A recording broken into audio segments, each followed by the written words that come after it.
હવે સીઆઈડી ક્રાઇમનું જે આ ઇકોનોમિક સેલ છે એને ગૂંચવણ ઊભી થઈ કે આ બધું કંઈ સમજ નથી પડતી. તો અત્યારે ચાર્ટર્ડ એકાઉન્ટન્ટોને બેસાડવામાં આવ્યા છે કે આખી રમત કેવી રીતના છે એ સીઆઈડી ક્રાઇમના અધિકારીઓ સમજી રહ્યા છે. નમસ્કાર. ગુજરાતમાં પોન્જી સ્કીમના કૌભાંડી ભૂપેન્દ્રસિંહ ઝાલાની ધરપકડ પછી એવી ઘણી બધી ચોંકાવનારી વાતો સામે આવી રહી છે અને સીઆઈડી ક્રાઇમનું જે ઇકોનોમિક સેલ છે એના માટે મુશ્કેલી એ છે કે આ કૌભાંડ એણે એવી રીતના કર્યું છે કે આખી આંકડાની ગેમ એણે ઊભી કરેલી છે. હવે સીઆઈડી ક્રાઇમનું જે આ ઇકોનોમિક સેલ છે એને ગૂંચવણ ઊભી થઈ કે આ બધું કંઈ સમજ નથી પડતી. તો અત્યારે ચાર્ટર્ડ એકાઉન્ટન્ટોને બેસાડવામાં આવ્યા છે કે આખી રમત કેવી રીતના છે એ સીઆઈડી ક્રાઇમના અધિકારીઓ સમજી રહ્યા છે. તો આના વિશે હું તમારી સાથે વાત કરીશ. મારું નામ રાજેશ શાહ છે અને તમે જોઈ રહ્યા છો ગુજરાતના સૌથી મોટા ડિજિટલ ન્યૂઝ પ્લેટફોર્મ ખબરછે.com. પોન્જી સ્કીમની કંપની બનાવીને લોકોને એવી લાલચ આપીને છેતરપિંડી કરનાર ભૂપેન્દ્રસિંહ ઝાલા ફરાર હતો, પરંતુ થોડા દિવસો પહેલાં સીઆઈડી ક્રાઇમ બ્રાન્ચે એને મહેસાણાથી પકડી લીધો હતો. હવે એવું જાણવા મળ્યું છે કે આ આખું જે કૌભાંડ છે એ 6,000 કરોડ રૂપિયાનું છે, પરંતુ અત્યારે જે કૌભાંડનો આંકડો છે એ 422 કરોડ રૂપિયા પહોંચ્યો છે અને લગભગ 330 લોકો આ ભૂપેન્દ્રસિંહ ઝાલાની સામે ફરિયાદ નોંધાવી છે અને હજુ પણ ઇકોનોમિક સેલ છે જે સીઆઈડી ક્રાઇમનું, ત્યાં આગળ લોકોની લાઈન લાગેલી જ છે. ત્યાં આગળ ચહલપહલ જોવા મળે છે, લોકો ફરિયાદ નોંધાવવા આગળ આવી રહ્યા છે. હવે આ જે ભૂપેન્દ્રસિંહ ઝાલા છે એની કુંડળી એવી છે કે એ પહેલાં એક ફોરેક્સ ટ્રેડિંગ કંપની હતી, એની અંદર એ નોકરી કરતો હતો અને ત્યાં આગળ એ છે ને તે બધી ક્રિપ્ટોકરન્સી હોય એમાં લોકોની પાસે ઇન્વેસ્ટમેન્ટ કરાવતો હતો. તો એને બધી ખબર પડવા માંડી કે આ ક્રિપ્ટોની અંદર ઇન્વેસ્ટમેન્ટ કેવી રીતના થાય છે, કેવી રીતના કમાણી થાય છે, કેવી રીતના પૈસાનો જોડ કરી શકાય છે. આ બધી બાબત આ ભૂપેન્દ્ર ઝાલા શીખી ગયો અને એ પછી એણે એક વખત 9 કરોડ રૂપિયા મિત્રો અને સગા સંબંધીઓ પાસેથી ઉછીના લીધા અને એક YFI કરીને એક કોઈન છે ક્રિપ્ટોકરન્સી, એની અંદર એણે 9 કરોડ રૂપિયા રોક્યા. એનું નસીબ પાધરું હતું. તે આ 9 કરોડ રૂપિયામાંથી એ 18 કરોડ રૂપિયા કમાયો અને એણે જે લોકોની પાસેથી 9 કરોડ ઉછીના લીધા હતા એ બધાને એણે દેવું ફટાફટ ચૂકવી દીધું. એટલે એને કારણે એની એક જબરજસ્ત મોટી ઇમેજ ઊભી થઈ કે આ તો 9 કરોડ રૂપિયાનું દેવું હતું તો બી ફટાફટ લોકોને આપી દીધું. અને આ ક્રિપ્ટોકરન્સીમાં એટલે YFI જે ક્રિપ્ટોકરન્સીમાંથી એ કમાયો એમાંથી એને લાલચ જાગી કે આ ધંધો તો કરવા જેવો છે. એટલે એણે શરૂ કરી પોતાની 4 કંપની 2020ની અંદર. એક કંપની શરૂ કરી BZ ફાઇનાન્સ, એક BZ પ્રોફિટ પ્લસ, એક BZ મલ્ટી ટ્રેડિંગ બ્રોકિંગ અને BZ ઇન્ટરનેશનલ. આમ કરીને એણે 4 કંપનીઓ ખોલી અને આ 4 કંપનીઓના 5 બેંકની અંદર જુદા જુદા 20 ખાતા ખોલાવ્યા.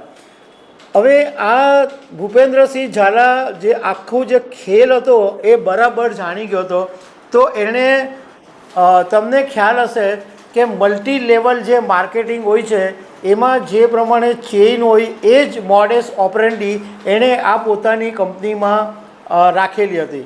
એની અંદર એવું હોય કે લોકોને લાલચ આપવામાં આવે, એજન્ટોને પણ લાલચ આપવામાં આવે કે ભાઈ તમે એક ગ્રાહક લાવો અને બીજા 5ને મેમ્બર બનાવો તો એ બાકીના જે 4 છે એનો જે ધંધો છે એ બધાને એક પછી એક બધાને કમિશન મળતું જાય. એટલે એમાં એણે 5 લેયર રાખેલા. એટલે 1 થી 5 સુધીમાં જે કમિશન મળે અને છઠ્ઠું કોઈ બનાવે તો પહેલાંવાળાનું કમિશન બંધ થઈ જાય અને પહેલાંવાળાએ ફરીથી પાછો નવા ક્લાયન્ટ લાવવા પડે. એમ કરીને એ બધાને 1 થી 2% કમિશન આપતો હતો અને જે મોટું ઇન્વેસ્ટમેન્ટ કરે એને તો એ એવી લાલચો આપતો હતો. ગોવાની ટૂરની લાલચ આપતો હતો, ટીવીની લાલચ આપતો હતો. એણે સૌથી પહેલાં એક કામ એ કર્યું કે જ્યારે એણે 2020માં આ કંપનીએ શરૂ કરી ત્યારે એણે એક શિક્ષકને ફસાવ્યા એ શિક્ષકને એણે આખી સ્કીમ એવી સમજાવી કે 1 વર્ષ માટે ખાલી તમારે 10 લાખ રોકવાના છે, તમને આટલા રૂપિયા મળશે. હવે પેલા શિક્ષક હતા એ આની લાલચમાં આવી ગયા અને 10 લાખ રૂપિયા રોકી દીધા. અને ભૂપેન્દ્રએ તે વખતે એ શિક્ષકને પૂરેપૂરું જે 3% વ્યાજ નક્કી થયેલું હતું તે, એટલે વ્યાજની પૂરેપૂરી રકમ અને 10 લાખ રૂપિયા જે રોકેલા એ મૂડી પાછી આપી દીધી. એટલે પેલા શિક્ષક તો ખુશ થઈ ગયા. અને એ પછી આખી ચેઇન ચાલુ થઈ માઉથ પબ્લિસિટીની. એટલે શિક્ષકે બીજાને કીધું, બીજાએ ત્રીજાને કીધું કે આ તો જે પૈસા રોકે છે એ તો બરાબર પાછા આપે છે. અને આ ભૂપેન્દ્ર ઝાલા કરતો એવું હતો કે જે 20 ખાતા હતા એમાં રકમ ગોળ ફેરવ્યા કરતો હતો. એક ખાતામાં 1 કરોડ રોકે, એમાંથી જે વ્યાજની રકમ મળે તો એ રકમ પાછી બીજા ખાતામાં ટ્રાન્સફર, બીજા ખાતામાં વ્યાજ મળે તો એ રકમ પાછી ત્રીજા ખાતામાં ટ્રાન્સફર, એમ કરીને ગોળ એ ફેરવ્યા જ કરતો હતો. બીજો એ ખેલ એ કરતો હતો કે એની પોતાની સ્કૂલ બી છે. આ ભૂપેન્દ્રસિંહ ઝાલાએ પોતાની સ્કૂલે ઊભી કરેલી છે. અને ધારો કે આ બધા અમુક જણાને રોકડમાં કમિશન આપવાનું હોય તો એ શું કરતો કે એની સ્કૂલના જે સ્ટાફના લોકો હોય એના ખાતામાં ચેક ટ્રાન્સફર કરાવતો. પછી એ કર્મચારી જે છે એ ચેકની રકમ છે એ રોકડમાં ઉપાડી અને ભૂપેન્દ્રસિંહ ઝાલાને આપી દે. અને જે કમિશન જેને મળતું એને રોકડની અંદર ભૂપેન્દ્રસિંહ ઝાલા આપતો. એટલે આવું પણ એ નેટવર્ક ચલાવતો હતો. આમાં ક્રિકેટર શુભમન ગિલે 1 કરોડ રૂપિયા રોકેલા છે એવી પણ વાત સામે આવી છે. પણ નવાઈની વાત એ છે કે 2023-24 પછી આ ભૂપેન્દ્રસિંહ ઝાલાએ જે મિલકતો ખરીદી છે એનું લિસ્ટ એટલું બધું લાંબુ છે કે તમને કહેવું મુશ્કેલ પડે. પણ જેટલી જે મહત્ત્વનું છે એ હું તમને કહું તો એને મોડાસાની અંદર 23 વીઘા જમીન ખરીદી છે. માણસાની અંદર 3 પ્લોટનું આખું ફાર્મ હાઉસ ખરીદેલું છે. હિંમતનગરમાં 5 વીઘા જમીન છે. અને કેટલી જગ્યાએ હિંમતનગર, મોડાસા, કેટલી બધી જગ્યાએ તો એની 20-25 દુકાનો એણે ખરીદેલી છે. અને આ બધું 2023-24માં. અને એની જે લાઈફ છે એ એટલી લક્ઝરી લાઈફ છે કે બધી મોંઘી કારો લઈને ફરતો, મોટા બંગલામાં એ રહી છે. હવે CID ક્રાઇમ પાસેથી એવું જાણવા મળ્યું છે કે અત્યાર સુધીમાં રોકાણકારોને જે લોકોના પૈસા ફસાયા છે એ લોકોને 250 કરોડ રૂપિયા ચૂકવી દેવામાં આવ્યા છે. અને 172 કરોડ હજુ બાકી છે.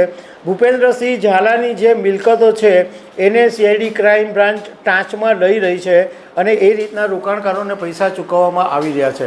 તો દર્શક મિત્રો, આવી અનેક વાતો સાથે અમે તમને મળતા રહીશું. Thank you very much.